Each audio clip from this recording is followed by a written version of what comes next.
The Bright Side with Sarah White. Welcome everyone to episode 3 of The Bright Side. I'm so glad you're here. I'm so thankful that you're watching The Bright Side. If you have not watched an episode yet, it is about looking at those tough times, those difficulties in life, and not being idealistically optimistic, but seeing the hope and seeing the bright side of what you're going through or how it even changed you for the better going through those tough times. And so I'm thrilled to be with Rebecca Agner, and Becky is a registered dental hygienist here at Applegate Dentistry, and we're sitting in their space, so we're thankful for that. So if you need a new dentist or med spa, this is the place to be. But Becky, share a little bit about you, first of all, before we get into your story a little bit. Tell me about your family and your kids, and then also about your work. Well, I've been married for 27 years to Carl Agner, and Wonderful. he was a police officer for his first career, and now he's working for the railroad. So. Love that. I love he gets a second career a little bit. From crime scenes to civil law. Great. But we have 2 kids. One is a computer software engineer. She's down in Texas with her husband, who's a computer engineer as well. And our son is in Lexington, and he's studying his master's in business, and his wife's a scriptwriter, and their little baby is my first grandchild, Which we little Bruce. So fun. So glad you get to be a grandma. I know. Is that the most fun? It would be nice if they were close. A little bit closer. Yeah. I'm lucky they're not in New York. That's true. That's true. They could be further. So that's true. And so tell me a little bit about your work here. Well, I love being a dental hygienist. Taking care of our patients is what is our true passion. We love to treat everybody like our loved ones and friends and take the best care that we can of them. The med spa has been the newest addition. It's just unbelievable, the things that we have available for our patients. It's so crazy. Cool. But we've been working together for 28 years. It's been great. It's amazing. And, actually, one of the reasons I wanted to bring you on the bright side is you have this very bright, lively, fun personality. And I've mostly interacted with you talking about your dentistry role. And so that when you shared with me that you have neuroendocrine cancer, I thought, wow, she would be just a really good person to come on, share about that topic, because this is something that you are not past, you are not on the other side of, and may never be on the other side of. There's definitely no cure, that's for sure. Yeah, so share a little bit about when you first found out. Well, when it was 2007, I broke my ankle really bad, and I ended up with antibiotics because of an abscess after the surgery. And you would think, oh, how terrible that is. It helped me find this cancer because my gut bacteria had been eliminated with these really strong antibiotics, and it rose its head sooner. And sooner is always better. Absolutely. Yeah. But my intestines got stuck on the tumor in my small intestines. Wow. And that led to an emergency surgery that ultimately found it. And the surgeon was smart enough to go, after she dissected it out and realized what she was looking at, that she needed to just go in there and take out the lymph nodes and take out extra tissue. We have plenty of small intestine thymus. That is a good thing. That is a good another thing. bright side. Another bright side, yes. But after that, the oncologist that I had was just your regular oncologist, and he did the best he could. And I was probably one of the only patients they had with this cancer in his practice. And that kind of eliminated my options. Okay. And it wasn't until it showed up in my liver and tried some things up here that I went down to UK. They have a neuroendocrine specialist, and that is amazing to have somebody that only sees neuroendocrine patients. Right, absolutely. That's an amazing difference in the kind of care you're going to receive and the options, because they're doing studies. They're actively doing studies.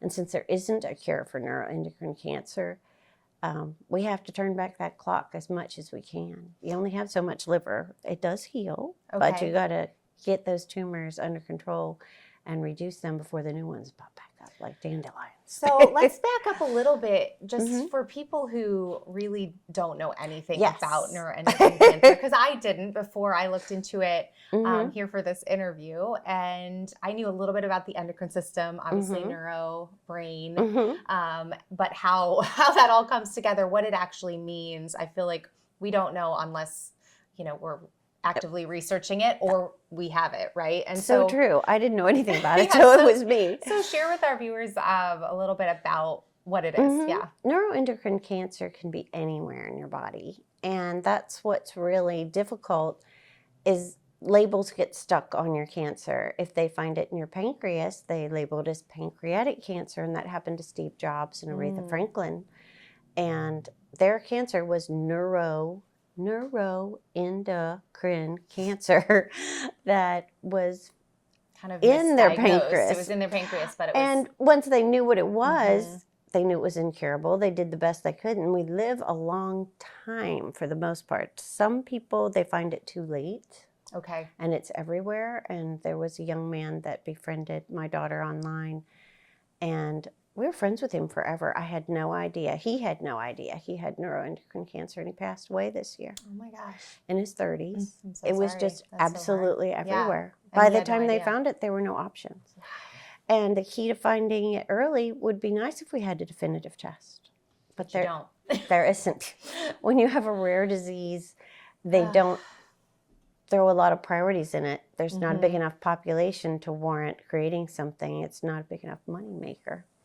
But that does give us opportunities to try other drugs and treatments for other cancers and see if they work well for ours.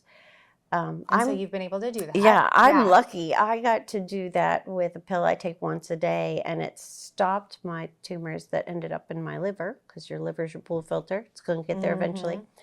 It stopped them. It shrunk them a little bit, and no new tumors have popped up, and I've been on it for over a year. So I'll go win-win with that. Yeah, that is a win-win. Absolutely. And so I know with some of these more rare cancers, I was talking to someone about, I think it was ovarian cancer, where there are some symptoms, but they don't usually relate them to that kind of cancer. Is this the same kind of thing? Were there symptoms for you, but they're not usually related to neuroendocrine cancer? Well, a lot of people misdiagnose neuroendocrine patients with irritable bowel syndrome. Okay. Because we have a lot of gastrointestinal issues, even when the tumor is in their stomach or in their thyroid or in their ovaries. Or I even have a friend that has it in her breast tissue. Oh, wow. Okay.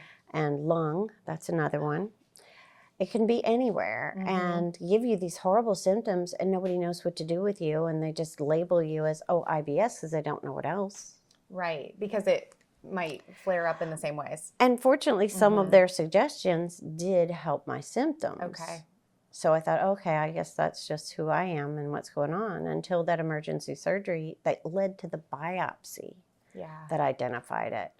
I've had friends that it's in their pancreas, and they just ended up having some sort of x-ray or a scan for something completely different. And it showed up, and the radiologist is like, what is that? And then it led to a biopsy that gave them their diagnosis. Then they know they're not going crazy. Yeah. And fortunately, my symptoms went away when I had my initial surgery, until they showed up in my liver. Here comes, we flush. And epinephrine is not our friend. I can't do that when I'm having work done in the dental office because it can affect our heart and we could crash. So something to know. Yeah, something to know. The more you know, right? The more you know. Exactly. How has, and I know this is a little bit of a deeper question, so you can answer it on whatever level you want, but how has this affected you mentally and emotionally, especially because, like you said, and we're so thankful, but you can live with this for a really long time, and you kind of don't know when it could flare back up and that kind of thing. So how has that affected you living with this for so many years? Well, you definitely try new things faster than you would have before. Yeah. You're a little more That's daring. true. You go out and say, okay, what was that about the bucket list? I think I'll go do those things. You're more adventurous. At least I try to be. I love that. Let's actually pause there because that's a bright side. It sure What's is. something that maybe you have done that you were like, I've always wanted to do this, I'm going to go do it now? Well, we're trying to schedule a trip to Scotland if I can get my husband's passport to work again. Yes, I love that. We just want to So go. Now is travel, our let's chance. just do it. Let's do Yes. it. My symptoms are low right now. Let's go do these things. Amazing. There's a train ride across Canada that would be fun. A train ride across where? Canada. Oh, Canada. Do you go up into the Rockies and Fun. do that? That sounds like fun. Okay. But I don't know. I'm debating which to do first. I love that. Well, both are travel, both sound amazing. And so, yeah, Mhm. make those happen. We went to love Maine it. a little while ago. I had signed up for a fundraiser basket that had something in it to go turkey hunting. I'm not a turkey hunter. I did it for my husband. I didn't know it was in Maine. Yes. Oh my gosh! Plan this trip. Did he enjoy it? It was fun, and Yes. we did not get a turkey, thank God. But Maine is beautiful. It was gorgeous, and Yes. it led to so many adventures, and we had so much fun. And we want to go back. Yes. So it sounds like maybe your things that you want to do are all related to travel, which is fun. I think so, because Yeah. that's the thing you can take with you. Mm-hmm. Absolutely. I can accumulate things, but experiences. then what do you do with them later? Yes, yes, dust just them. experiencing those. I was wondering if you were doing anything like super daring, like if you're going to go jump out of a plane or Oh, something. no, that would definitely, no, it would have to be going down for me to do that. Sounds good. Okay, no jumping out of planes. We're going to travel instead. I love that. That's great. Okay, so Well, we're taking Tai Chi classes. see, that's Isn't the that kind fun? of stuff too. Tai Chi is And fun. my husband's the one that is more into the martial arts. And I'm like, okay, I'm doing this. I'm going to do this too. We have our little Tai Chi sword katas that we do. And what else do we do? He's doing Kung Fu though. I don't travel, spar. Tai Chi, he's doing Kung Fu. I love it. Okay. I want to go back to this whole idea of the bright side, and I want to see if you can kind of pull out some nuggets of brightness. One of them being that you're more likely to do these fun activities quicker. And which I'm I here. love.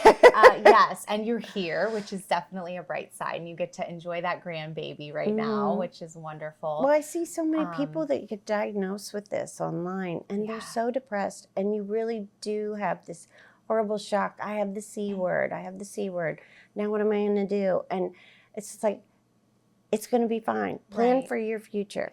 Plan for your future. Save for your future. You're going to need it. Well, and again, it's not about, and this show isn't about saying that we shouldn't talk about the tough. In fact, I want to talk about the hard things and the tough things and experience those things and even be sad and feel those emotions. But having hope, you know, even in these kind of situations, there are studies that show that when you have hope, you actually are healthier. And laughter. Yeah, and your body actually heals more when you are looking towards hopeful things. And so, can you look back, you know, at those many years from the start of when you got this, and can you pull out any nuggets where you were like, wow, you know, this was really hard in the moment, but now I can see a bright side of it. Well, we're always trying to turn back the clock with my cancer. And because of the medicine I'm on right now, just because they don't have a cure yet doesn't mean we won't. Yeah. And there's always a chance that there's something new and exciting. Now there's hyptotrypsy, and that helps not just neuroendocrine cancer patients, but anybody with liver tumors. And it's really you've got to catching tell on. people what that is because Oh, yeah. I've never heard of it. It's really new. Last Okay. October, the FDA approved it. It's ultrasonic technology like they used to break up a kidney stone. Wow. But they're doing it over the liver from the outside of the body, and they're breaking up these tumors. It's just amazing. That's incredible. And your own immune system picks up those little pieces and goes, what's this? And then gets rid of it. Go get whatever this is. And then all of a sudden, the tumor they didn't even treat starts to shrink a little. And it's so neat. It's given new hope for What people cool with technology. all kinds of cancers in their liver. That's amazing. And that is such a bright side. You know, even just being able to see how it's probably, you know, how things have come along since the start of when you got this to now. And what else is in the works that I don't know about? I'm always poking on my oncologist saying, what's next? What's next? What's next? What is next? Yes, because you're looking for that, you know, for that next thing. And I love that the medicine, you know, we've talked about this already, but that medicine that you're on, it has allowed your tumor to basically stay the same size, which is incredible as well. well. And they made the medicine for kidney cancer. Right. And it helped them, but that gave us the opportunity. If they hadn't made it for them, we wouldn't have been able to try it either. So, Becky, what do you want people to know? What do you want them to know about you, about this cancer? What do you want to get across in this interview? Yeah. Neuroendocrine Cancer has a National Neuroendocrine Cancer Awareness Day. Love that. And it's good to just know about it so that maybe you can recognize that some of your symptoms are correlating, especially the flushing. Maybe you can find out that you have it. If your doctor's not answering your questions, you need to find a new one. That's and a great it's okay to tip. get second opinions. Exactly. You don't have to fire your doctor to find out.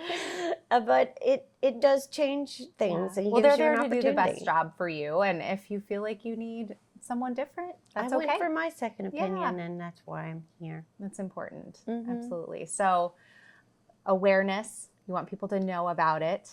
And then you want people to know that they can find a second opinion if they're having symptoms, that they can get a new doctor if they need to.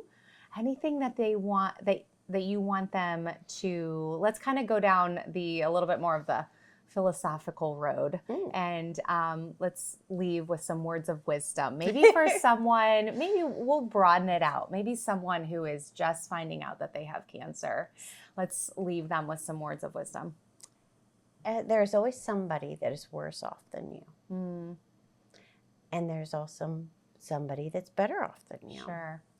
We need to be happy with the opportunities we have and realize how lucky we are, because that's the only way to move forward.